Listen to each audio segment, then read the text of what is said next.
એ વરદાન માંગ્યું હતું બોલો. અને આપણે ઉંમર કે એક મકાન બનાવી દેજો, મારે મહેનત નહીં કરવું પડે.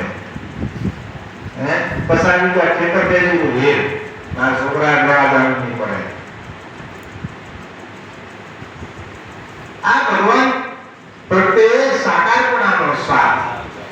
તો પૃથ્વી નારાયણને કહે કે મને તમારા લીલા ચરિત્રો સાંભળવા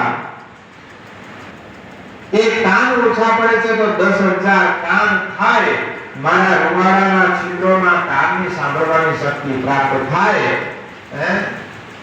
આ રૂવાડે કાન જેટલી શક્તિ પણ આ દીપી જ્ઞાન જોયું.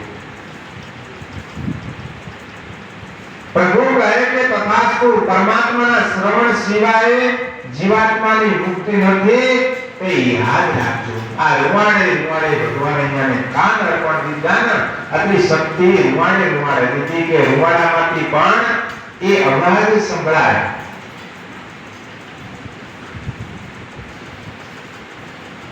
રામાયણમાં રામજી કહે કે હનુમાનજી તમારી સેવા એવી કે હું ખૂબ ખુશ થયો, ખૂબ રાજી મૂકો, તો માત્ર કોઈ મોંઘો સેવા પાછળ માંગવામાં આવે છે ત્યારે તેની સાર્થકતા મળી જાય છે. એમ કહે કે જે સેવા કીધી ને એ સેવાને પાછળ જો કોઈ માંગવામાં આવે તો સેવાનું ફળ મળતું નહીં, સેવા સાર્થક નહીં ગણાતી.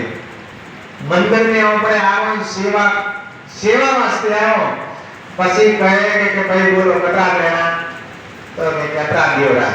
એક તો સેવા કરવા વાસ્તે આયા અને ઉપરથી કટરા દેવ, તો ભાઈ મેં કે સેવા કીધી, આખો દમ રહીને સેવા કીધી, માપે જ મિલતા है, तो मापे જ મિલતા वो सेवा नहीं कहलाती है.